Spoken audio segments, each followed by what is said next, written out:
The shuttle doors opened with a soft hiss, and Lily Park stepped onto the platform of the Galactic Unity Academy for the first time in her life.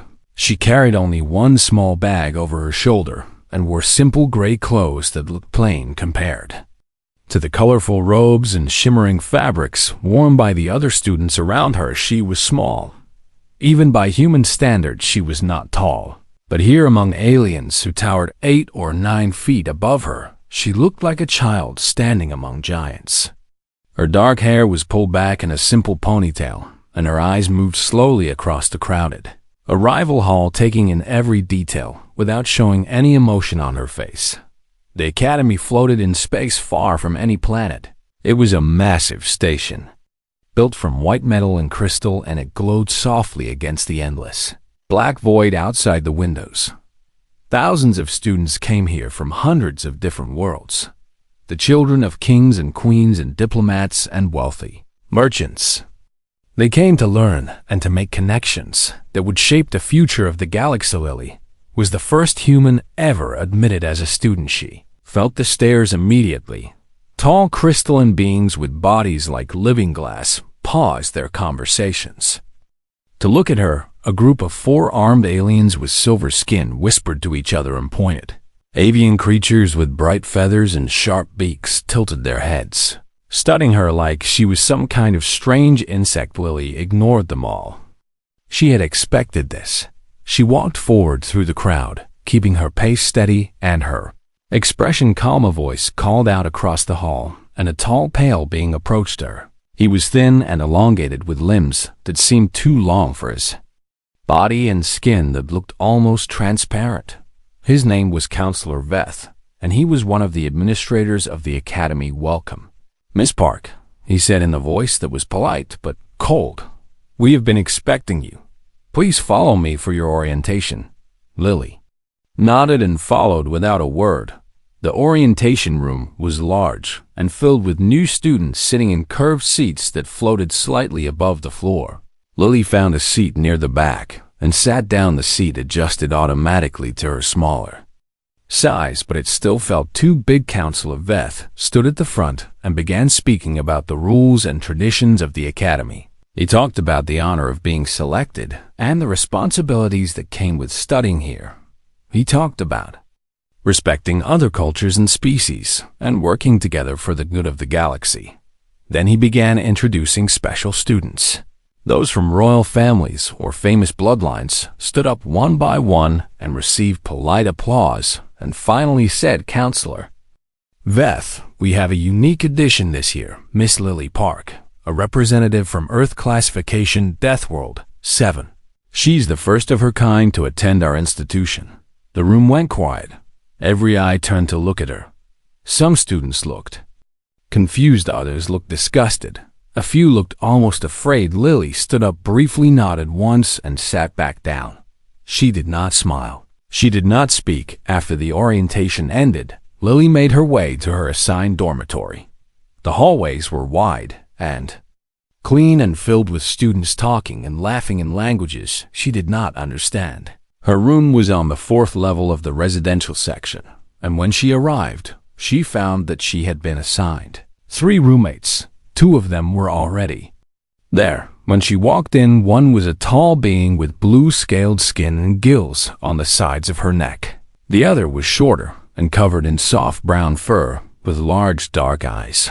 They both stopped talking when Lily entered. "Hello," said Lily, setting her bag down on the empty bed. "I am Lily."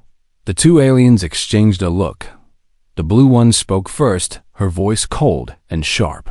"We've already requested transfers. We do not wish to share space with a primitive." Lily looked at her for a long moment. Then she simply nodded and began unpacking her few belongings. The blue alien seemed surprised by this lack of reaction. She had expected anger or tears or begging. Instead, the human just quietly arranged her things as if nothing had happened. The 2 aliens left within the hour. Lily had the room to herself. She sat on her bed and looked out the window at the stars. She was alone on a station full of beings who saw her as less than nothing. She was far from home, far from everything she knew. But her face remained calm. Her breathing remained steady. She had survived worse the next morning. Lily went to the dining hall to eat breakfast. The room was enormous, with high ceilings and long tables that seemed to stretch on forever. Hundreds of students sat, eating and talking. The noise was overwhelming. Lily took a tray and selected some foods that looked safe for human consumption. She found an empty spot at the end of a long table and sat down alone. She had taken only a few bites when someone sat down across from her. She looked up and saw a human man. He was older than her, maybe 25, with tired eyes and calloused hands. He wore the gray uniform of the maintenance staff. "You must be the new one," he said quietly.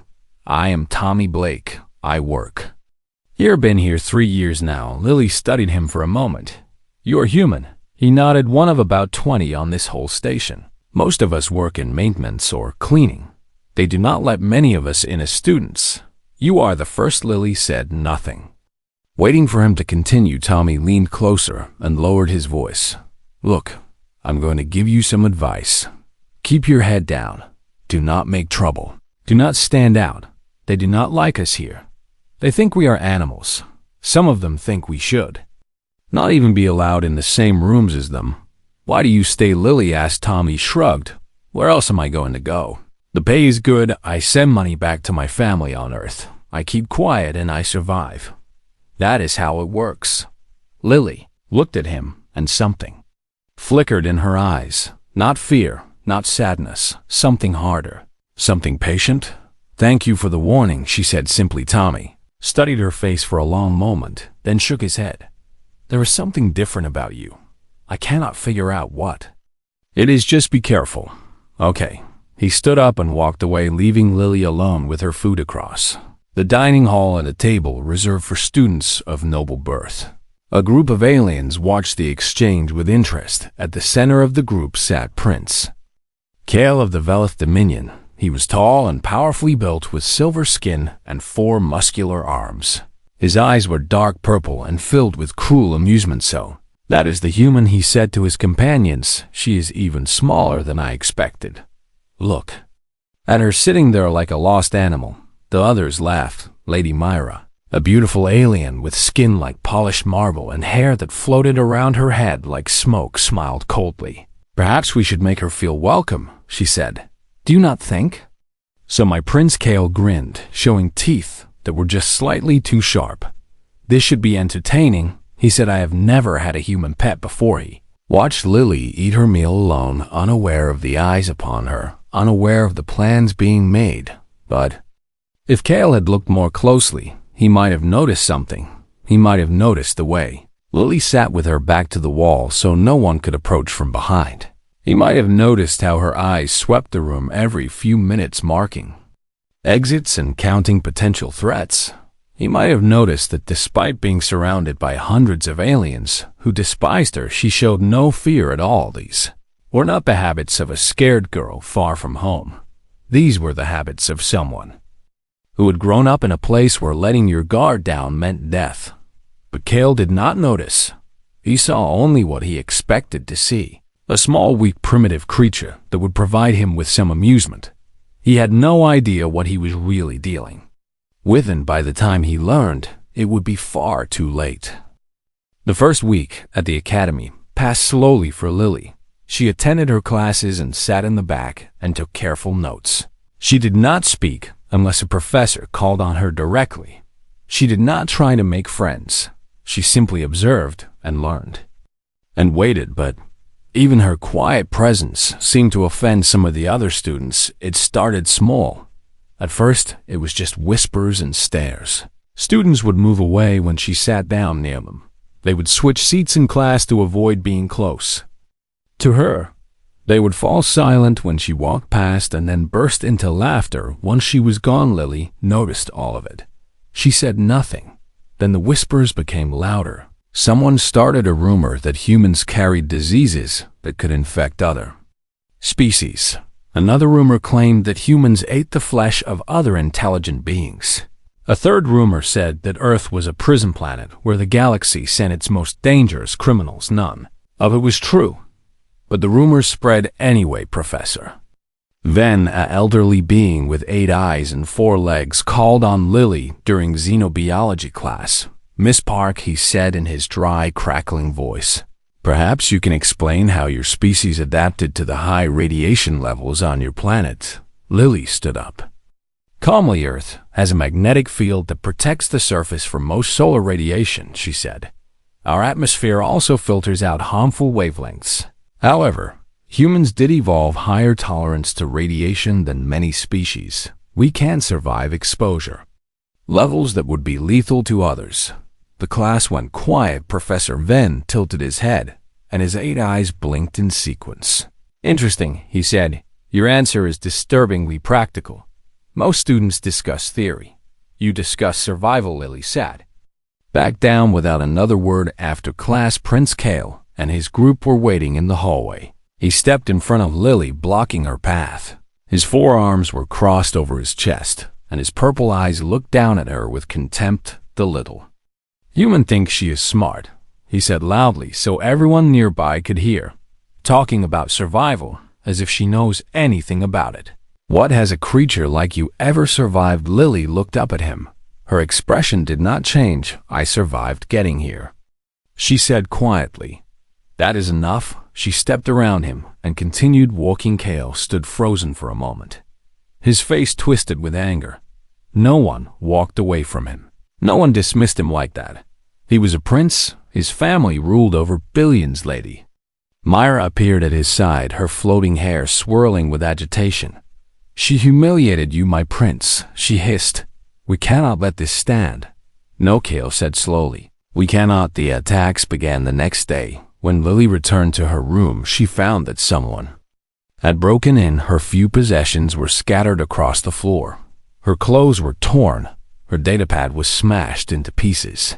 On the wall, someone had written the words, "Go home, animal," in bright red paint. Lily stood in the doorway and looked at the destruction. She did not cry. She did not scream. She simply took a deep breath and began cleaning up. Tommy found her an hour later, still picking up the pieces of her broken things. "Who did this?" he demanded. His hands were clenched into fists. "It does not matter," Lily said. "Of course it matters. This is you should report this to the administrators." Lily looked at him. "And what would they do?" "The children of nobles and diplomats rule this place. Do you think anyone will punish a prince for destroying the belongings of a human?" Tommy had no answer because he knew she was right. The harassment continued. Every day brought something new. In the dining hall, someone spilled hot liquid on Lily as they walked past. In the corridors, students would shove her into walls as they passed. In class, her work would disappear from the shared database, forcing her to redo assignments. And through it all, Lily remained silent. She cleaned up every mess. She redid every assignment. She treated her bruises and kept moving forward. During a zero-gravity athletics class, the students were practicing movement in open space. Each wore a safety tether connected to the main station. The tethers would pull them back if they drifted too far. Lady Myra floated near Lily, her smile sweet and poisonous. "You know," she said, "your species was not designed for space. You belong in the dirt, crawling around with the other primitive creatures." Lily did not respond. She focused on the exercise, moving through the zero-gravity environment with careful, precise movements. Then something happened. Lily felt her tether go slack. She looked down and saw that the connection had been released. She was drifting away from the station with nothing to pull her back. Lady Myra floated nearby, watching with cold amusement. "Oh dear," she said loudly, "how unfortunate. The human has lost her tether." Other students turned to look. Some laughed. Some just watched with curiosity. A few looked concerned, but no one moved to help. Lily was spinning slowly away from the station. Any other student would have panicked. They would have screamed for help. They would have flailed around, making their situation worse. Instead, Lily did something unexpected. She twisted her body using movements that seemed impossible without training. She shifted her weight and used the momentum to redirect her spin. She reached out and grabbed a passing piece of equipment and used it to push herself back toward the station. Within 30 seconds, she had stopped her drift and was floating calmly near the airlock. The instructor, a massive being with rocky skin, stared at her in disbelief. "Miss Park, how did you do that?" Lily pulled herself back to the main group and retrieved a backup tether practice. She said simply, "Lady." Mira was no longer smiling that night. In the library, Lily sat alone at a table studying. She had found a quiet corner away from the other students. It was the only place on the station where she could have some peace. A shadow fell across her table. She looked up and saw a young human man standing there. He was thin with dark hair and nervous eyes. His name was Danny Kim, and he had been at the academy for 3 years. He was one of the few humans who had survived here as a student. "Can I sit?" he asked, quietly. Lily nodded. Danny sat down across from her and studied her face for a long moment. "I've been watching you," he said. "That is strange." Lily replied, "No, I mean I have been watching how you handle things. The harassment, the attacks, you are not reacting the way they expected." While Lily was quiet for a moment. "What did they expect? Fear?" Danny said, "Anger, tears. They wanted you to break. They wanted to prove that humans do not belong here. But you just keep going like none of it matters." Lily looked at him with her calm, dark eyes. "I grew up in a place that makes this feel like a vacation," she said. Danny frowned. "What do you mean?" Lily did not answer. She just returned to her studying. The next week, the harassment grew worse. Kale and his group cornered Lily in a deserted corridor. 5 of them surrounded her, blocking every exit. Kale stepped forward, his forearms spread wide. "Look at this," he said mockingly. "The little human all alone. What are you going to do now, creature? Are you going to cry?" One of his companions, a large being with tusks and thick gray skin, laughed. "I heard humans break easily," he said. "Their bones are hollow like birds. Shall we test it?" Lily stood perfectly still. Her eyes moved from one alien to another, measuring distances, calculating options. Her body was relaxed but ready, weak. "Human bones," sneered Lady Mira, "pathetic single heart, only 2 arms. I do not know how your species survives at all." Lily looked at her. "There are 8 billion of us," she said quietly. "We survive just fine." Kale grabbed her arm and squeezed hard enough to bruise. "You will learn your place," he hissed. "You will learn to bow to your betters, or we will teach you." Lily did not flinch. She looked up at him and her eyes were completely empty of fear. "Is that all?" she asked. Kale released her in confusion. He had expected pain. He had expected terror. He got neither. The group exchanged uncertain looks. This was not how prey was supposed to behave. "Walk away, little human," Lady Myra said. "We will finish this another time." They left laughing, but the laughter sounded forced. Tommy found Lily later and saw the bruise forming on her arm. He was furious. "You have to do something," he said. "This cannot continue." "Not yet," Lily said calmly. "What do you mean?"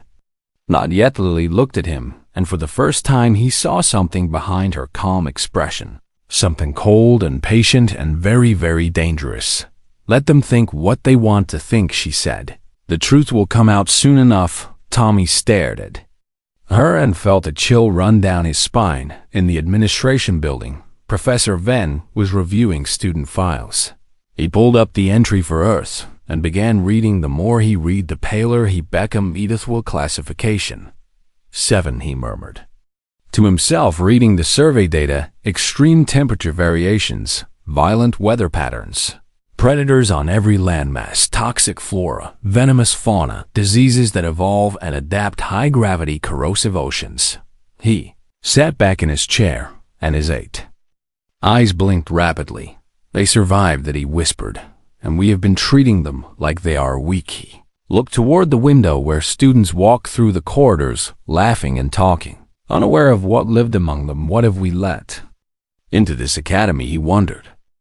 The Cultural Exchange Festival was one of the most important events at the academy. Each year, students were required to give presentations about their home worlds. They would share their cultures, their histories, their achievements.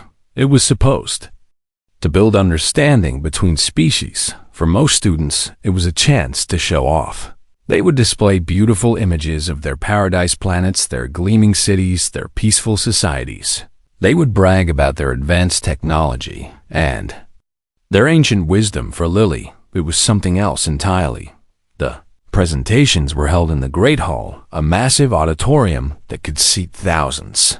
The seats rose up in tiers like a stadium, and holographic projectors floated in the air ready to display whatever images the speakers wanted to show. Lily sat in the back and watched as student after student took the stage. A princess from a water world showed images of crystal cities beneath calm blue seas. She talked about how her people had never known war or hunger or fear. The audience applauded politely. A noble from a forest planet displayed massive trees that grew miles high. His people lived in harmony with nature and had mastered the art of living without conflict. More applause. Diplomat from a desert world showed gleaming towers and advanced technology. His people had conquered their environment and created paradise from wasteland. The audience was impressed. Then it was Lily turned. She walked to the stage slowly. Her footsteps echoed in the sudden silence. The entire auditorium had gone quiet. Every eye watched her with curiosity or contempt or cruel anticipation. Prince Kale sat in the front row with Lady Myra and his other companions. They were smiling. They expected this to be entertaining. They expected the primitive human to embarrass herself in front of everyone. Lily stood at the center of the stage. She did not smile. She did not look nervous. She just stood there calm and still and waited for the room to settle in. She began. My planet is called Earth, she said. Her voice was soft, but it carried clearly through the hall. It is classified as Deathworld 7. She pressed a button and the first image appeared. It showed a massive spiral of clouds viewed from space. A hurricane. The eye of the storm was larger than some small countries. This is a storm, she said. They happen regularly. Some bring winds fast enough to destroy buildings. Others bring water that floods entire regions. Others bring electricity from the sky that can kill instantly. We call the electricity lightning. It strikes Earth about 100 times every second. The audience stirred. Some looked confused. Others looked skeptical. Lily continued. More images appeared. Tornadoes ripping across flatland, blizzards burying cities in frozen water, droughts cracking the earth, floods swallowing everything in their path. Our weather is unpredictable and violent, she said. We cannot control it. We can only survive it. Next, she showed the oceans. 70% of our planet is covered in water, she said. To most species, this water is corrosive. It contains salt that damages equipment and organic tissue. It is filled with creatures that can kill. Images of sharks appeared. Their dead eyes and rows of teeth filled the screen. Then jellyfish with trailing tentacles, octopi with alien intelligence in their eyes, giant squids from the deep darkness where no light reached. And these are just the oceans, she said. The land is worse. More images. Wolves hunting in packs. Lions bringing down prey. Bears standing 9 feet tall. Crocodiles older than the dinosaurs. Snakes with venom that could kill in minutes. Spiders that could rot flesh with a single bite. Every continent on Earth has predators, she said. Every ecosystem, every environment. There is nowhere on our planet that is truly safe. The audience was no longer smiling. Some looked pale. Others had stopped eating their snacks. A few looked like they wanted to leave. But Lily was not finished. She showed images of smaller creatures, mosquitoes that spread diseases, ticks that carried parasites, bacteria that could kill in hours if left untreated. Our diseases evolve, she said. They adapt. They change. When we create medicine to fight them, they become resistant. We are in constant war with organisms too small to seize. Room was completely silent now. Lily pressed another button and data appeared on the screen. Charts and numbers from official galactic surveys. Earth gravity is 40% higher than galactic standards, she said. Our air pressure is higher. Our temperature range is extreme, from frozen wastelands to boiling deserts. Everything on our planet is trying to kill us. The environment, the weather, the animals, the diseases, even our own sun gives us radiation that can cause deadly illness. She paused and looked out at the audience. And yet there are 8 billion of us, she said. We did not just survive, we thrived. Prince Kale stood up suddenly. This is propaganda, he said loudly. His voice cracked slightly. No species could survive such conditions. You are lying to make yourself seem impressive. Lily looked at him. Her face showed no emotion. She pressed another button.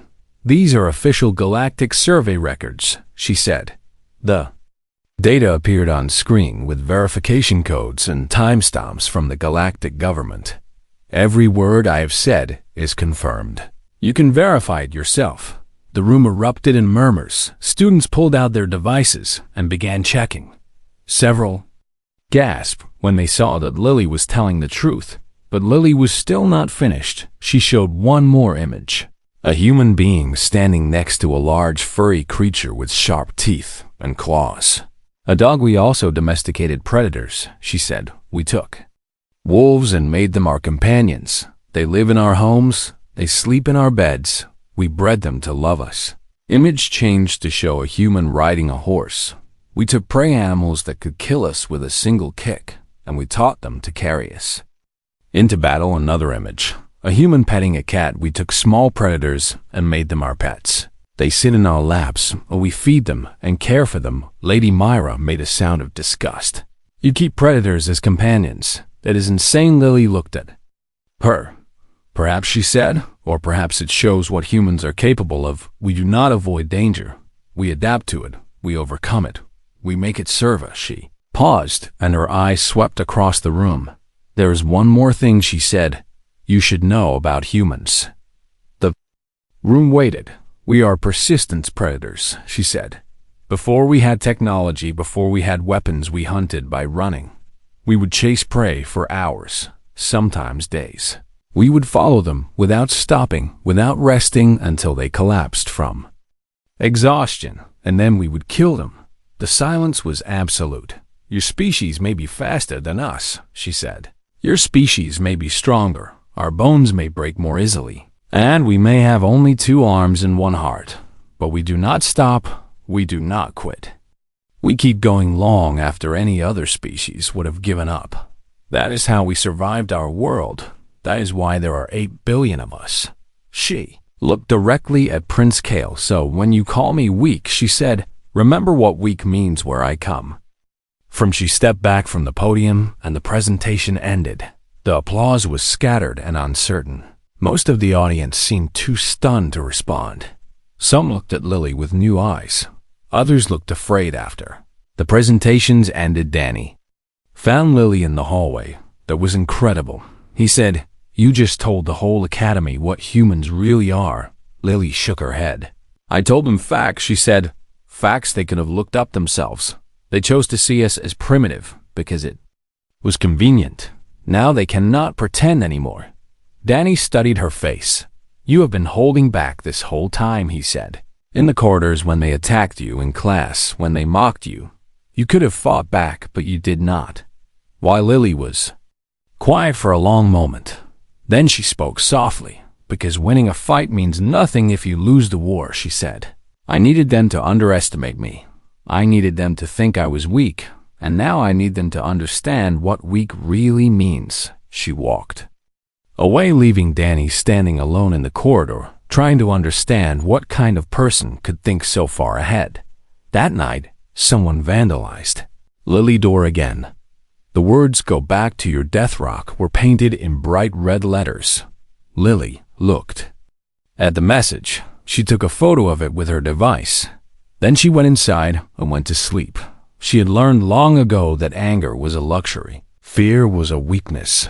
Patience was a weapon, and she had more patience than any of them could imagine. After the cultural exchange presentation, everything changed. The other students no longer looked at Lily with simple contempt. Now there was something else in their eyes: uncertainty, fear, respect. Prince Kale hated I, that spent his entire life being feared and admired. His family ruled over billions. His word was law in his home system. No one had ever challenged him. No one had ever made him look foolish until now the human had humiliated him. She had stood on that stage and made every alien in the room feel small. She had made them question everything they believed about the galaxy. And worst of all, she had done it without raising her voice, without showing emotion, without giving him any excuse to retaliate. His father had sent him a message. After the presentation, Prince Kale had never seen his father so angry. The family honor was at stake. The human had to be dealt with. Kale gathered his closest allies in his private quarters. Lady Myra was there along with 3 other nobles from powerful families. They sat in comfortable chairs and discussed what to do. Cannot touch her directly, Lady Myra said. The administrators are watching now. After her presentation, everyone is paying attention. Then we do not touch her directly, Kale said. We create an accident. He pulled up a holographic display showing a moon that orbited a nearby gas giant. The Academy used this moon for survival training exercises. It had a controlled environment with imported creatures from various worlds. The survival simulation is next month. Kale said students go in alone and must survive for 6 hours in the wilderness. The safety systems monitor everything and intervene if there is real danger. Lady Myra smiled slowly. And if those safety systems were to malfunction, exactly. Kale said, we arrange for a human friend to be in a sector where the systems are offline. She gets lost. Something unfortunate happens. The Academy sends a rescue team. Eventually, they find what is left of her. Everyone agrees. It was a tragic accident. The others nodded. This was perfect. There would be no evidence, no witnesses, nothing to connect them to her death. What Kale did not know was that he was making the worst mistake of his life. The day of the survival simulation, arrived students gathered at the shuttle bay, ready to be transported to the moon.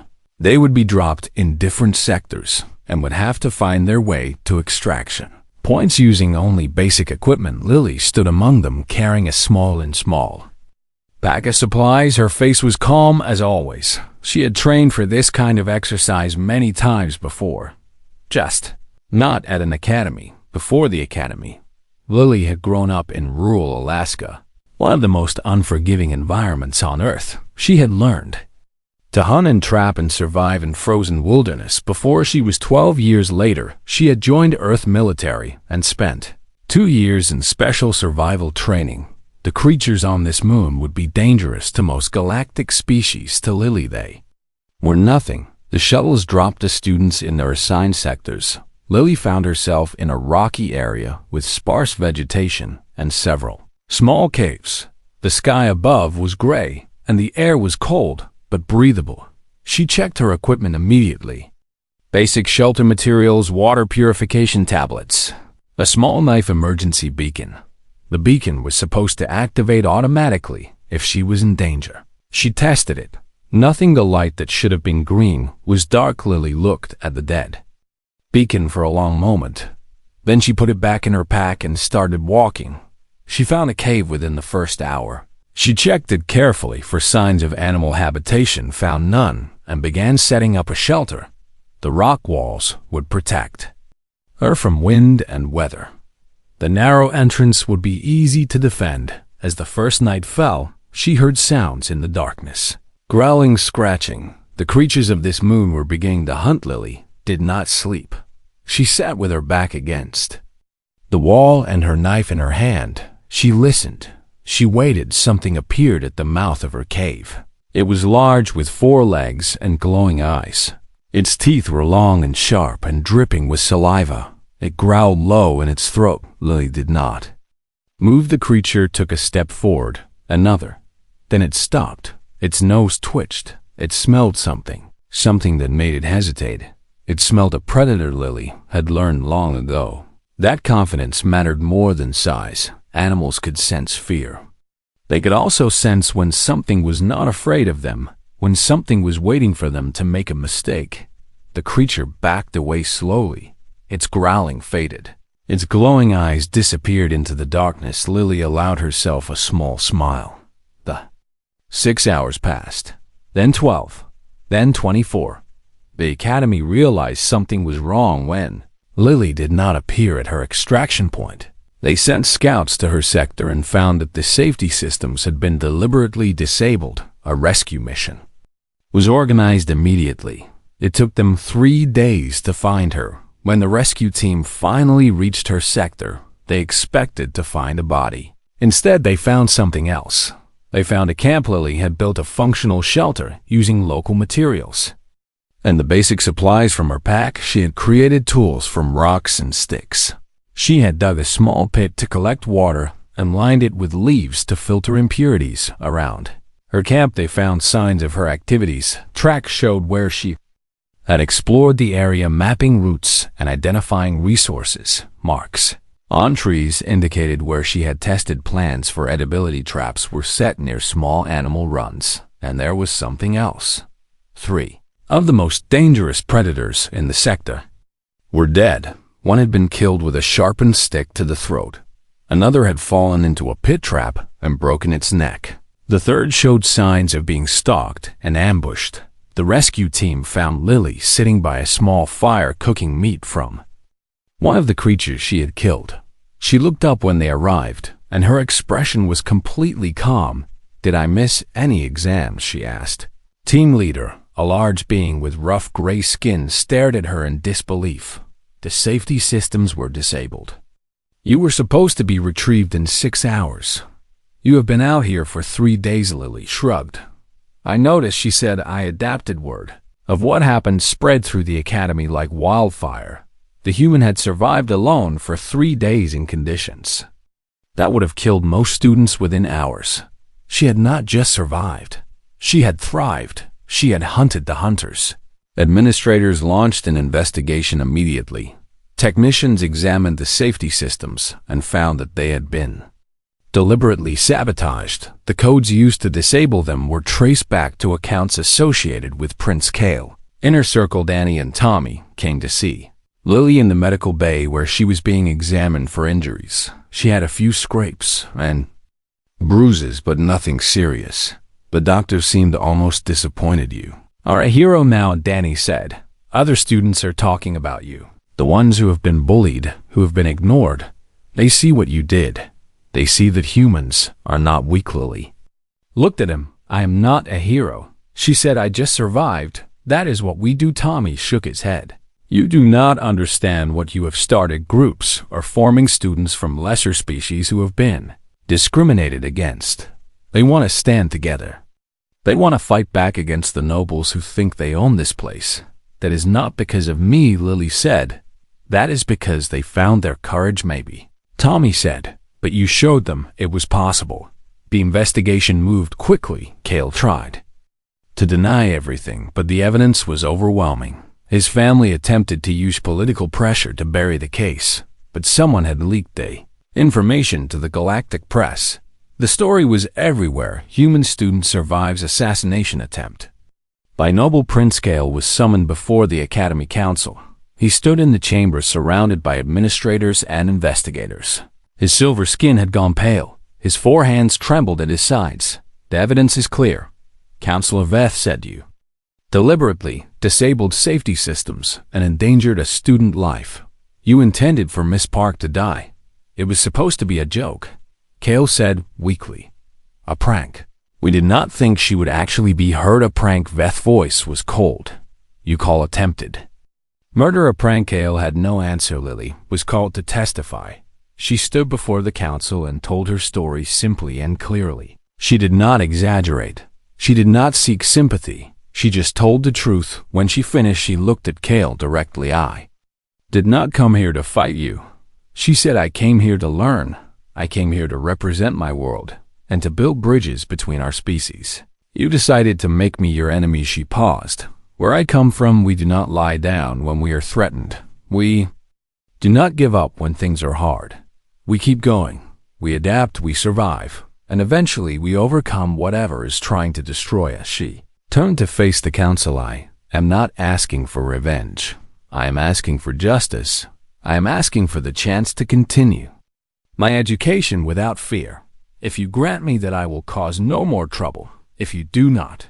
She trailed off. If we do not, Veth asked. Then I will do what humans have always done. Lily said, I will find a way to survive anyway. I always do. The chamber was silent. Kale looked at the small human standing before him, and for the first time he understood. He had not been tormenting a weak creature.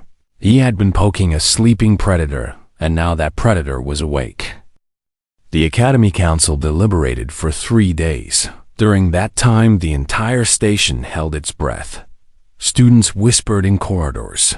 Professors discussed the case in private. Faculty members argued about what should be done. Prince Kale family mobilized every resource they had. They sent lawyers and diplomats and threats. They reminded the council of all the money and support the Velith Dominion had provided over the years. They warned of consequences if their prince was treated unfairly, but it was too late. The story had spread too far. News networks across the galaxy were covering the case. Human student targeted by noble prince.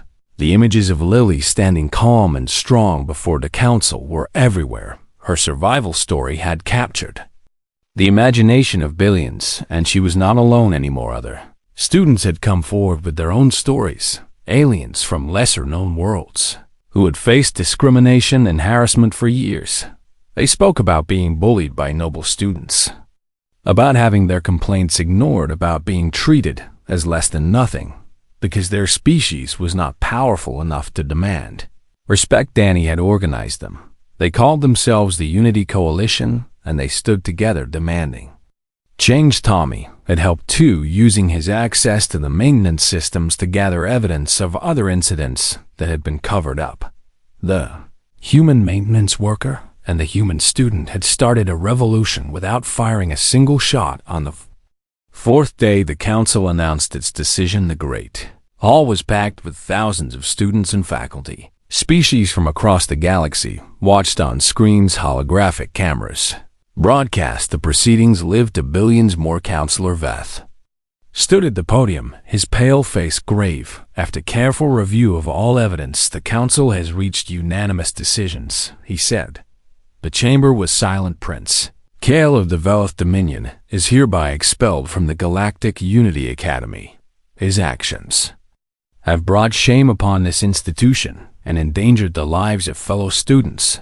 He is banned from all Academy facilities and programs for life. A murmur ran through the crowd. Kale sat in the front row, flanked by his family lawyers. His silver face had gone gray. His 4 hands gripped the armrests of his chairlady. Mira and 3 other students who participated in the conspiracy are suspended for 2 years. Veth continued. They will undergo mandatory rehabilitation programs before being allowed to return. Lady Myra stood up, her floating hair swirling with fury. This is outrageous, she shouted. You cannot do this to us. Our families will sit down. Veth said. His voice was ice cold. Lady Myra sat. Furthermore, Veth said the council is implementing new policies. Students from all worlds, regardless of political status, will be treated equally. Harassment and discrimination based on species or homeworld classification will result in immediate expulsion. No exceptions. He paused and looked out. The crowd, we have failed in our mission, he said. We were supposed to be a place of learning and unity. Instead, we allowed prejudice and cruelty to flourish. That ends today. The crowd erupted. Some cheered. Others protested. The noise was overwhelming. When the chaos finally settled, Veth spoke again. There is one more matter. He looked toward the back of the hall, where a group of humans had gathered. Earth Ambassador Grace Wilson has requested time to address the council. The crowd parted, and a woman walked forward. She was not tall. She was not physically imposing. She was middle-aged, with gray streaks in her dark hair and lines around her eyes.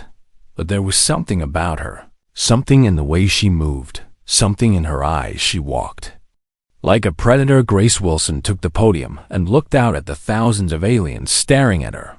She was silent for a long moment, letting the tension build. Then she spoke. My name is Grace Wilson, she said. I represent Earth and all 8 billion human beings who call it home. Her voice was calm and measured, but it carried power. We came to the stars seeking friendship. We came seeking knowledge. We came seeking to take our place in the galactic community as equals. And what did we find? She paused. We found hatred. We found fear. We found beings who looked at us and saw only primitives to be mocked and abused. We found a young woman who came here to learn and was nearly murdered because some spoiled noble thought her life was worthless. Her eyes swept the room. Let me be clear. Humanity does not want war. We do not want conflict. We want peace and cooperation and mutual respect. But she leaned forward. If you target our children, if you try to harm our people, if you mistake our desire for peace as weakness, then you will learn what 8 billion humans who survived the Deathworld are capable of. The room was absolutely silent. We have filed a formal protest with the Galactic Council, she said. We are demanding reforms not just here but across all institutions where humans are treated as lesser beings. We will be watching. We will be vigilant. And we will remember who stood with us and who stood against us. She stepped back from the podium. That is all I have to say. Thank you for your time. She walked away without looking back. The aftermath was chaotic. Prince Kale was escorted from the station by security. His family threats and protests fell on deaf ears. Lady Mira and the others were taken to detention facilities to await transfer, but for Lily, the chaos felt distant. She stood in her dormitory room looking out at the stars. She had won, but winning felt strange. She felt empty. A knock came at her door. She opened it and found Counselor Veth standing there. Miss Park, he said. May I come in? Lily stepped aside and let him enter. The administrator looked uncomfortable for a moment. Then he spoke. The council wishes to offer you special accommodations, private quarters, additional security, personal tutoring, if you wish it. We want to make amends for what you have suffered. Lily was quiet for a long moment. Then she shook her head. No, she said. Veth blinked his elongated face, showing surprise. No, I did not come here to be separate. Lily said, I came here to be equal. Give me the same as everyone else. That is all I want. Veth studied her face for a long time. Then slowly he nodded. You are remarkable, he said. You know that I am human. Lily said that is enough. After Veth left, Danny and Tommy came to visit. They brought food from the dining hall, and the three of them sat together eating and talking. You are famous now. Danny said every news network in the galaxy is talking about you. You could do anything, go anywhere. Lily picked at her food. What do you mean? I mean you have power. Now, he said, real power. People listen to you. What are you going to do with it? Lily thought about it. When I graduate, she said, I want to go home. Start a program to prepare other humans for what is out there. Teach them what to expect, how to survive, how to thrive. We are not the only ones who will face this. Tommy laughed. You could have just punched Kale on day one, he said. Would have been a lot simpler. Lily shrugged. Where I come from, we learned that the most dangerous thing is not strength. It is patience. Danny nodded slowly. I think I understand now, he said. Why you held back all that time. You were waiting for the right moment, for them to make a mistake big enough that no one could ignore it. Lily smiled slightly, something she rarely did. We do not just survive, she said. We adapt, we plan, we wait, and when the time is right, we act. The three of them sat together in comfortable silence. It was the closest thing to peace Lily had felt since arriving at the academy 1 year later. A new shuttle arrived at the station. A young human girl stepped off, looking around with wide, nervous eyes. She was small. Even by human standards, she was tiny. Here among the alien giants, she looked like a lost child. She clutched her bag tightly and tried not to show how scared she was. Everything was so big, so strange, so hostile. She could feel the stares. She could hear the whispers. She wanted to run back to the shuttle and go home. Then someone appeared in front of her. Lily Park stood there looking. Not much older than the day she had arrived, but there was something different about her now, a confidence, a strength that seemed to radiate from every part of her being. She extended her hand. Welcome to the academy, she said. My name is Lily, the girl took her hand shakily. I am Emma. She whispered, I do not know if I can do this. Everyone is looking at me like, I know. Lily said softly, I felt the same way when I arrived. What did you do? Emma asked. Lily smiled warmly. Do not worry, you are going to be fine. We are tougher than we look. All of us. Come on, I will show you around. She put her arm around Emma's shoulders and began walking into the station. Other students watched them pass, some with curiosity, some with respect, some with the knowledge that humans were not to be underestimated. Not anymore. As they walked, Emma asked, Is it true what they say about Earth? Is it really that dangerous? Lily considered the question. Yes, she said. It is. Everything they say about our world is true. The weather wants to kill us. The animals want to eat us. The diseases want to destroy us. Even our own planet tries to shake us off sometimes. That sounds horrible, Emma said. Lily shook her head. It sounds like home, and it made us who we are. Every challenge we face, every danger we survive, makes us stronger. When you grow up on a death world, nothing the galaxy throws at you seems that scary anymore. Emma straightened up a little. Some of the fear faded from her eyes. Lily continued, and remember, you are not alone here anymore. There are others like us, others who will stand with you. We take care of our own. They walked together into the academy, two small humans among thousands of aliens. And for the first time since leaving Earth, Emma felt like maybe, just maybe, she was going to be okay. Behind them, through the windows of the station, Earth hung in the distance, a small blue marble in the vast darkness of space. It looked peaceful from out here, beautiful even.